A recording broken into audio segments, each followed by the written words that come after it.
ہمارا دیہاتی ماحول زمیندارہ ماحول ہے. نہیں اب تو شہروں میں بھی یہی حال ہے. جس نے وہ لیول اے لیول کیا ہے اسے کیا پتہ ماں کسے کہتے ہیں باپ کسے کہتے ہیں. تو میں نے اپنی آنکھوں سے باپ کی بے بسی اور بیٹے کا غرانہ ایک دفعہ نہیں کتنی دفعہ دیکھا. تو میرے واسطے آج تک ہی کیتا ہے, تو میرے واسطے آج تک ہی بنایا ہے. وہ کہتا ہے اچھا میرا بچہ جداں جوان ہو سو آپ پہ سمجھ جسو. جبریل انسانی شکل میں آئے کہ یا رسول اللہ کچھ سوال کی, قیامت کب آئے گی؟ کہا اللہ کو پتہ ہے. کہا کوئی نشانی؟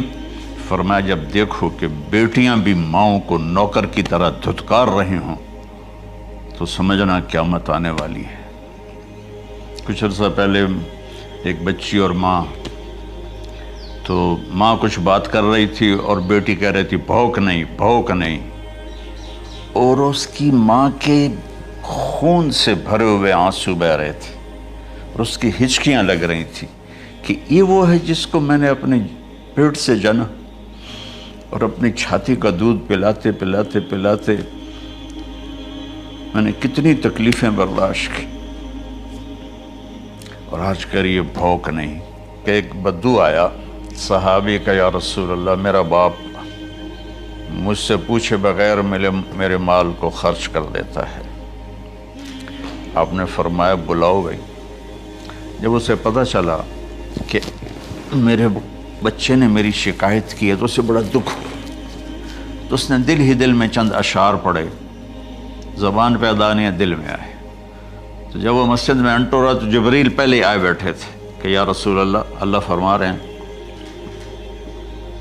اس سے کہو کہ پہلے وہ اشعار سنائے جس کو اس کے کانوں نے نہیں سنا لیکن اللہ نے من فوق عرش ہی سن لیا ہے, عرش کے اوپر اللہ نے سن لیا ہے. تو آپ نے اس سے ارشاد فرمایا کہ تمہاری بات ہم سنتے ہیں باپ بیٹے کی, لیکن پہلے وہ شعر سناؤ جو تیری زبان سے ادا نہیں ہوئے, تیرے کانوں نے نہیں سنے, تیرے دل کی گونج تھی اور تیرے دل کی آہ اور فریاد تھی جو دل ہی میں گھٹ کے رہ گئی, اسے اللہ نے سنا ہے. وہ کہتا ہے سناؤ. کہنے لگا یا رسول اللہ آپ کا رب ہر وقت ہمارے ایمان کو آپ پر زیادہ سے زیادہ بڑھاتا رہتا ہے. اس ذات کی قسم جس کے قبضے میں میری جان ہے, یہ چند میرے دکھ بھرے خیالات الفاظ کی شکل میں ڈھلے لیکن میری بزم تصور میں ہی رہے اور وہیں دفن ہو گئے, باہر نہیں نکلے, میری زبان سے ادا نہیں ہوئے, میرے کانوں نے نہیں سنا, آپ کے رب نے سن لیا. آپ نے کہا اچھا بتاؤ تو نے کہا کیا تھا؟ تو انہوں نے کہا جی میں نے بچے کی جب سنی شکایت میری کی ہے تو میں نے کہا تھا غضوتک مولودا وعلتک یافعا تعل بما اجنی علیک وتنہل وَإِذَا ذَاقَتْكَ بِالسُّقْمِ لَيْلَةً لَمْ أَبِتْ لِلسُّقْمِكَ إِلَّا سَاهِرًا أَتَمَلْمَلُ كَأَنِّي أَنَا الْمَتْرُوكُ دُونَكَ بِالَّذِي تُرِكْتَ بِهِ دُونِي وَعِنِي يَتَحْمَلُ تَخَافُ الرَّضَى نَفْسِي عَلَيْكَ وَإِنَّهَا لَتَعْلَمُ أَنَّ الْمَوْتَ وَقْتٌ مُؤَجَّلٌ فَلَمَّا بَلَغْتَ السِّنَّ وَالْغَايَةَ الَّتِي إِلَيْهَا مَدَى مَا فِيكَ كُنْتُ أُؤَمِّلُ جَعَلْتَ جَزَائِي غِلْظَةً وَفَظَاظَةً كَأَنَّكَ أَنْتَ الْمُنْعِمُ الْمُتَفَضِّلُ فَلَيْتَكَ إِن لَّمْ تَرَعَ حَقَّ أُبُوَّتِي فَعَلْتَكَ مَا الْجَارُ الْمُجَاوِرُ يَفْعَلُ فَأَوْلَيْتَنِي حَقَّ الْجِوَارِ وَلَمْ تَكُنْ عَلَيَّ بِمَالٍ دُونَ مَالِكَ تَبْخَلُ. میں بھی ترجمہ کرتا ہوں. اس کا میرے نبی پر کیا اثر ہوا کہ آپ کے ٹپ ٹپ آنسو گر رہے تھے اور آپ کی داڑھی آپ کے آنسوں سے تر ہو رہی تھی. یہ اتنا فصیح کلام ہے کہ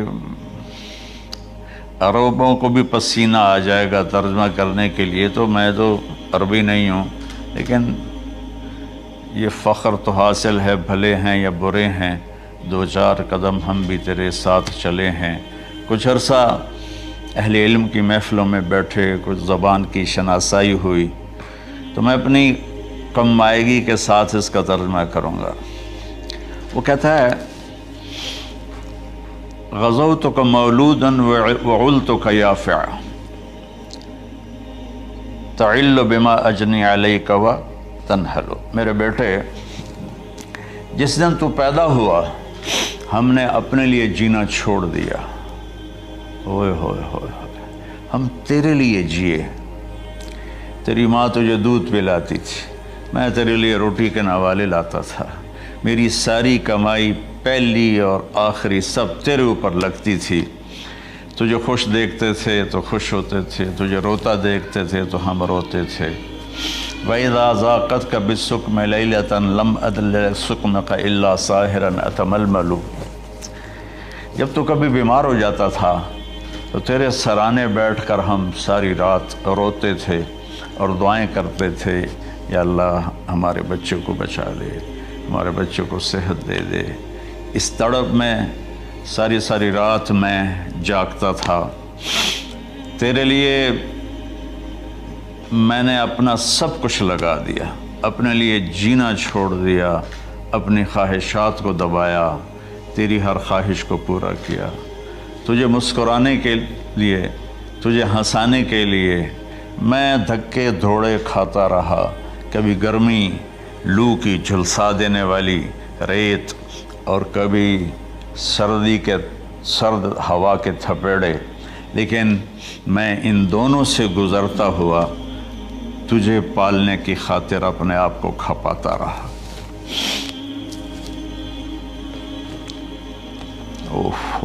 فلما بلغت السن والغایۃ التی الیہ مدی ما فیک کنت اؤمل۔ بیٹا میں نے اپنے ہڈیوں کا رس بھی تیرے اندر ڈال دیا، صرف کمائی نہیں، میں نے اپنے ہڈیوں کا رس تیرے اندر ڈالا، میں نے جو کچھ تھا تیرے اوپر قربان کیا۔ تجھے مسکراتا دیکھ کر میں اپنے غم بھولتا تھا، تجھے ہنستا دیکھ کر مجھے دکھ بھول جاتے تھے، اور پھر آہستہ آہستہ آہستہ میری ہڈیوں کا گودا، میری کمائی تیرے اندر گئی، اور تو ایک خوبصورت درخت کی طرح بڑھتا چلا گیا، بڑھتا چلا گیا، بڑھتا چلا گیا، بڑھتا چلا گیا، اور میری بڑھاپے نے کمر جھکا دی اور میں جھکتا چلا گیا، جھکتا چلا گیا۔ میرا خیال تھا کہ جیسے میں اس کی انگلی پکڑ کے چلتا تھا، اب میری باری ہے، یہ میری انگلی پکڑ کے چلے گا۔ جیسے میں اسے سینے سے لگاتا تھا، پیار کرتا تھا، جھولے جھلاتا تھا، باغ میں لے جاتا تھا، یہ ساری اس کی تعبیرات کے اندر داخل ہیں، الفاظ میں نہیں ہیں۔ تو مجھے خیال آتا تھا جب میں بوڑھا ہو جاؤں گا نا تو میرا بیٹا بھی مجھے ایسے ہی لے کے پھرے گا، میرا بیٹا بھی میری سنے گا۔ یہ 100 دفعہ پوچھتا تھا یہ کیا ہے، اور میں ہر دفعہ جواب دیتا تھا یہ ہے۔ تو اب میں بوڑھاپے میں اس سے بات کروں گا، یہ میری بات سنے گا، میں اس کو نوالے کھلاتا تھا، یہ مجھے روٹی کھلائے گا، میں اس کا انگلی پکڑ کے چلتا تھا، یہ میرا ہاتھ پکڑ کے چلے گا۔ میری کمر بڑھاپے نے جھکا دی اور میں ایک خشک پیڑ کی طرح ہو گیا، اور جوانی نے تیری کمر کو سیدھا کیا اور تو ایک تر و تازہ درخت بن گیا۔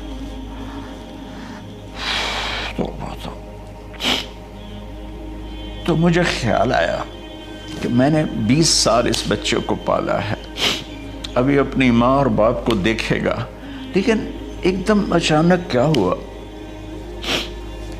فلما بلغت السن والغایۃ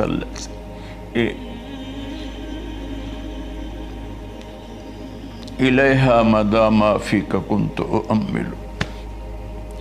جب تو اس عمر کو پہنچا جس میں ہماری امیدیں تیرے ساتھ لگ گئیں، ہمیں بڑھاپے نے بے آسرا کر دیا اور تیری جوانی نے تجھے ہمت دے دی، تب ہمارا خیال آیا کہ اب یہ ہمارے ساتھ وہی کرے گا جو ہم نے اس کے ساتھ کیا۔ لیکن کیا ہوا؟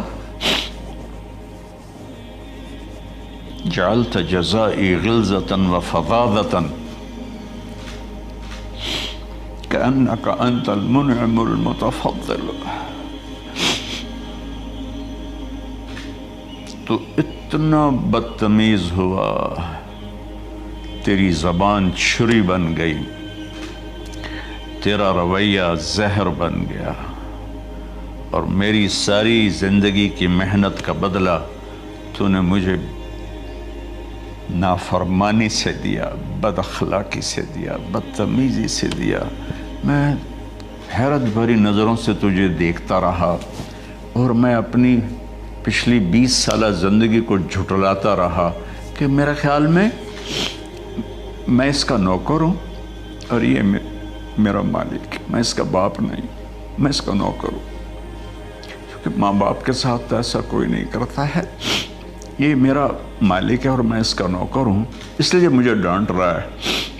کتنے بچوں کو میں نے یہ کہتے سنا اپنے باپ کو، تو میرے واسطے آج تک کیتا کی، تو میرے واسطے آج تک بنایا کی،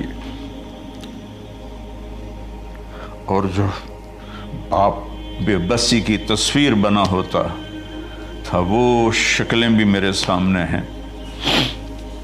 تو کمال کے اشعار میں سوچ رہا ہوں جو میرا یہ حال ہے 1400 سال بعد کہ میرے آنسو نہیں رک رہے، تو اللہ کے نبی تو زارو قطار روئے تھے، داڑھی آنسوں سے تر ہو گئی تھی۔ کہا بیٹا جب تو نے میری ساری زندگی کی محنتوں کا بدلہ بدتمیزی سے دیا، گالی گلوچ سے دیا، دھکے دے کر باپ کو گھر سے نکال دیتے ہیں، تو بیٹا میں یہ سمجھا کہ تو نے ایک خواب دیکھا تھا، تو نے ایک خواب دیکھا تھا کہ تو باپ ہے اور یہ بیٹا ہے۔ اصل حقیقت یہ ہے کہ یہ مالک ہے اور میں نوکر ہوں۔ پھر آگے کہتا فَلَيْتَكَ إِن لَمْ تَرَ حَقَّ أُبُوَّتِي فَعَلْتَ كَمَا الْجَارُ الْمُجَاوِرُ يَفْعَلُ۔ اچھا چلو بیٹا تو نے مجھے باپ تو نہ سمجھا، چلو ایک پڑوسی سمجھ لو۔ عرب میں پڑوسی کا بہت خیال کیا جاتا تھا، اور یہ عرب کی شان تھی کہ اپنے پڑوسی کو وہ عزت دیتے تھے جو اپنے گھر میں ایک دوسرے کو عزت دیتے تھے۔ تو اس نے پھر اس کی طرف اشارہ کیا کہ اگر میں تیرا باپ نہیں ہوں، تیرے رویوں کو دیکھ کر تو یہی لگتا ہے کہ میں تیرا نوکر ہوں، تو میرا مالک ہے، تو چلو اتنا تو کر دے جتنا ایک پڑوسی کے ساتھ کرتا ہے۔ فَأَوْلَيْتَنِي حَقَّ الْجِوَارِ وَلَمْ تَكُنْ عَلَيَّ بِمَالٍ دُونَ مَالِكَ تَبْخَلُ۔ تو پڑوسی پر تو عرب خرچ کرتے ہیں، تو بھی تھوڑا سا میرے اوپر خرچ کر دیتا اور تو بخیل نہ بنتا، اور میرے خوابوں کو چکنا چور کر دیا، میری امیدوں پر پانی پھیر دیا، میرے بڑھاپے کو ذلت اور رسوائی میں بدل دیا۔ اچھا میرا پتر جا خوش رہو۔ ماں باپ کہاں بد دعائیں کرتے ہیں؟ تو میرے نبی کی آنکھوں سے آنسو، یہ ساری داڑھی تر ہو گئی، تو آپ نے اس کے بچے کو گریبان سے پکڑا اور جھٹکا دے کر دھکا دے کر دفع ہو جا، انت و مالک لابیک، تو اور تیرا سب کچھ تیرے باپ کا ہے۔ حضرت علی رضی اللہ تعالیٰ عنہ سے کسی نے پوچھا کہ آپ کے بیٹے حسن کیسے بیٹے ہیں؟ کہا حسن میرا وہ بیٹا ہے کہ جب میں چلتا ہوں تو میرے آگے نہیں چلتا، میرے پیچھے چلتا ہے۔ جب کہیں بیٹھنے کا موقع آتا ہے تو یہ پہلے نہیں بیٹھتا، پہلے مجھے بٹھاتا ہے پھر خود بیٹھتا ہے۔ جب کھانے پر بیٹھتے ہیں تو یہ روٹی کی طرف ہاتھ نہیں بڑھاتا جب تک میں نہ بڑھاؤں، یہ سالن کی طرف ہاتھ نہیں بڑھاتا جب تک میں نہ بڑھاؤں۔ میں کمرے میں ہوں تو یہ چھت پہ نہیں چڑھتا کہ میرے باپ کی بے ادبی ہو جائے گی۔ میں حالانکہ چھت پہ چڑھنا ضرورت کے لیے ہوتا ہے، لیکن قربان جائیں اہل بیت کے ایسے ہی اخلاق ہوتے ہیں، آل رسول ایسے ہی ہوتے ہیں۔ میرے عزیزوں نوجوانوں سے کہہ رہا ہوں جن کے والدین زندہ ہیں، ہم تو محروم ہو گئے، وہ قبروں میں چلے گئے، لیکن میں اتنا مصروف رہتا ہوں۔ اب یہ کرونا کی وجہ سے گھر میں بیٹھے ہوئے ہیں، یعنی میری زندگی ایسے پہیے کی طرح گھومی ہے، اور پھر دل کی تکلیف، پھر اس کے ساتھ سر کا درد شدید۔ اس کے باوجود میں روزانہ 10 نفل اپنے باپ کے لیے پڑھتا ہوں، 10 نفل اپنی ماں کے لیے پڑھتا ہوں، اور 4 نفل اپنی خالہ کے لیے پڑھتا ہوں، کہ ساری زندگی سجدوں میں سر رکھ کے اس کا ثواب ماں باپ کو پہنچاؤں، تو ماں باپ کا حق ادا نہیں ہو سکتا۔